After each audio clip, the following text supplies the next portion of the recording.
అందరికీ నమస్కారం. మన తెలుగు సౌరభం ఛానల్ను లైక్ చేయండి, షేర్ చేయండి, సబ్స్క్రైబ్ చేయండి. ఓం గం గణాధిపతియే నమః. శ్రీ విష్ణు రూపాయ శ్రీనివాసాయ లక్ష్మీనారాయణాయ ఓం నమః శివాయ చ శివాయ నమః. ఇప్పుడు మనము సంక్రాంతి పండుగ విశిష్టత ఏమిటో ఇప్పుడు మనం తెలుసుకుందాము. సంక్రాంతి అంటే ఎవరు అనే విషయం కూడా ఇప్పుడు మనం తెలుసుకుందాము. చీరను కట్టుకొని బంతి చేమంతులను జడలో తురుముకొని రంగవల్లికల రంగుల దారిలో నడిచి వచ్చే సంక్రాంతి దేవతను గురించి ఇప్పుడు మనం తెలుసుకుందాము. సంక్రాంతి అంటే పెద్ద పండుగ, పంటల పండుగ, పెద్దల పండుగ, పశువుల పండుగ. పుడమి పుస్తకంలో ప్రకృతి రాసుకున్న మధురమైన కవిత, గీసుకున్న అద్భుతమైన చిత్రిక. హరితవర్ణపు చీరను కట్టుకొని బంతి చేమంతులను జడలో తురుముకొని రంగవల్లికల రంగుల దారిలో నడిచి వచ్చే సంక్రాంతి దేవతను చూసి మురిసిపోని మనిషి ఉండడు, సంబరపడని కర్షకుడు కూడా ఉండడు. మనిషికి తెలిసిన తొలి పండుగ సంక్రాంతి.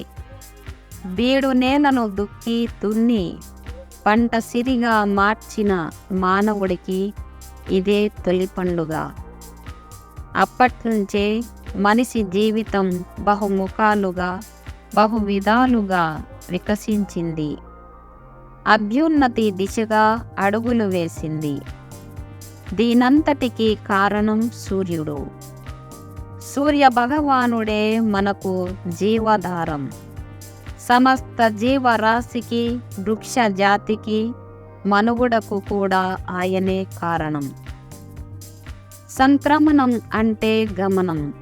సూర్యుడు ఒక రాశి నుంచి మరో రాశికి అడుగు పెట్టడాన్నే సంక్రమణం అంటారు. ఏడాదిలో సూర్యుడు 12 రాశులలో ప్రవేశిస్తాడు. ఈ నెలలో ప్రవేశించేదే మకర రాశిలోకి. అందుకే ఇది మకర సంక్రాంతి అయింది. పుణ్యమాసంలో వచ్చే మకర సంక్రమణం ఉత్తరాయణానికి నాంది. ఇది పుణ్యప్రదం కూడా. అందుకే మకర సంక్రాంతి శుభ వేడుకగా మారింది. సంక్రాంతి లక్ష్మి ఒంటరిగా రాదు. వణికించే చలిని, కురిసే మంచును, తరిమి కొట్టే మంటల కిరీటంతో ముందు భోగిని, వెనుక కనుమను వెంట వేసుకొని చెలి కత్తెల మధ్య రాజకుమారిలా వస్తుంది. ఈ సంక్రాంతి కాంతి నిచ్చే పండుగ, అందాల పండుగ, ఆనందాల పండుగ, పతంగుల పండుగ, ముగ్గుల పండుగ, గొబ్బెమ్మల పండుగ, హరిదాసుల పండుగ, గంగిరెద్దుల పండుగ, పాటల పండుగ, జానపదాల పండుగ, జనపదాల పండుగ, సర్వశుభాలను కలిగించే పండుగ, శోభాయమాన పండుగ, హరిదాసుల సంకీర్తనలు, గంగిరెద్దుల సందడి, ఇవన్నీ సంక్రాంతి పండుగ నాళ్ళల్లో కనిపిస్తూ ఉంటాయి. ప్రళయ స్థితిలో భూమండలం సముద్రంలో మునిగి ఉండేది. ఆది వరాహ రూపంలో శ్రీ మహావిష్ణువు భూమిని మకర సంక్రాంతి రోజునే భూమిని ఉద్ధరించాడన్నది పురాణ కథనం. వామన అవతారంలో విష్ణువు బలిచక్రవర్తి శిరస్సుపై కాలు పెట్టి పాతాళానికి తొక్కింది కూడా ఈ రోజునే. మహాభారత యుద్ధంలో కురువృత్తుడు భీష్ముడు అవసాన దశలో అంపశంపై ఉండి ఉత్తరాయణ పుణ్యకాలం వరకు వేచి ఉండి అసువులు విడిచాడు. పుణ్యగతులు మకర సంక్రమణం రోజున ప్రాప్తిస్తాయని, ఈ నెలలో వైకుంఠ ద్వారాలు తెరిచి ఉంటాయని పెద్దలు అంటారు. ఇలా ఎన్నో విశేషాలు, పుణ్య ఫలాలు మూట కట్టుకున్న పండుగ గనుకే ఇది పెద్దల పండుగ అయ్యింది, పెద్ద పండుగగా మారింది. సంక్రాంతి వేడుక నిజంగా కనుల పండుగ. ఈ రోజుల్లో స్త్రీలు తెల్లవారుజామున లేచి వాకిళ్లల్లో ముగ్గులు పెడతారు.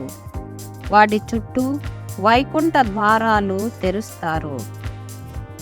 వేకోజామున సతానే జియ్యర్లు, జంగమ దేవర్లు, బుడబొక్కల దొరలు, పంబల వాండ్లు, గంగిరెద్దుల మేళాలు ఇంటి ఇంటికి వస్తారు. ఆటపాటలతో అలరిస్తారు, దీవెనలను అందిస్తారు. ఇలా పర్వదినాలన్నీ ఇలా సంబరాల పర్వంలా గడుస్తాయి. తెలంగాణ ప్రాంతంలో నీలాకాశాన్ని పతంగులు రంగుల హరివిల్లుల్లా మార్చేస్తారు, కనువిందు చేస్తారు. ఈ పండుగకి లక్ష్మీదేవికి సంబంధం ఉందని ఒరిస్సా ప్రజల నమ్మకం. ఈ శుభదినాన పేదలకు వరాలిస్తూ ఆమె దళితుల ఇళ్లల్లోకి ప్రవేశించిందంట అమ్మవారు. అప్పుడు జగన్నాథుడు తన సోదరుడైన బలభద్రుని ప్రేరణతో ఆమెని వెలివేశాడంట. అయినా లక్ష్మీదేవి లెక్క చేయలేదు. ఈ మార్గశిర పుష్య మాసంలో మరింత మంది బీదల ఇళ్లకు వెళ్ళి వరాలు కురిపించిందంట అమ్మవారు. అందువల్లనే ఈ మాసంలో లక్ష్మీదేవిని ఆహ్వానిస్తూ ప్రతి ముంగిళ్ళలోనూ రంగవల్లీలు తీర్చిదిద్దుతారు. ఆమె మెత్తని పాదాలు కందిపోకుండా ఉండటానికి ఆవు పేడ ముద్దలపై తామరలు, గుమ్మడి పువ్వులు అమరుస్తారు. ఈ మాసంలో గొబ్బి లక్ష్మిని పూజించటం కూడా ఆనవాయితీ. గొబ్బి లక్ష్మి అంటే భూమాతే. ఆమెను కొలిస్తే సస్యాలను ప్రసాదిస్తుందని జనుల విశ్వాసం. ఒక్కొక్క ప్రాంతంలో ఒక్కొక్క కథనం, ఒక్కొక్క విధానం కూడా. భోగి రోజున ఇళ్ల ముందు కూడలల్లోనూ భోగి మంటలు వేస్తారు. విరిగిన కొయ్యలు, పాత చెక్క సామాన్లు మంటలను వేస్తారు. చిన్నారులు భోగి దండలు వేసి మంటల చుట్టూ తిరుగుతూ పాటలు పాడతారు. చలి నుంచి తరిమివేసి వెచ్చని గాలుల్ని ఆహ్వానిస్తారు. నవ్యతకు నాంది పలుకుతూ ఉంటుంది ఈ సంబరం. ఇది చక్కటి ప్రతీక. భోగి పండుగ నాడు సాయంత్రం చిన్న పిల్లలకు రేగు పళ్ళు, చిల్లర నాణ్యాలు, శనగలు, పువ్వులు వంటివన్నీ కలిపి భోగి పండ్లు పోస్తారు. ఈ పళ్ళు పిల్లలపై పోస్తే విష్ణుమూర్తి కరుణా కటాక్షాలు లభిస్తాయని ఓ నమ్మకం. భోగ భాగ్యాలను స్వాగతించే ఆకాంక్షకి ఈ వేడుక అద్దం పడుతుంది. ఇదే రోజున వైష్ణవ ఆలయాలలో గోదాదేవి కళ్యాణం కూడా జరుగుతుంది. ఊళ్ళల్లో కోళ్ళ పందాలు ఊపందుకుంటాయి. పొట్టేండ్ల పందాలు పోటాపోటీగా నిర్వహిస్తారు. ఇదే మన సంక్రాంతి సంబరాలు. ఓం నమః శివాయ చ శివాయ నమః.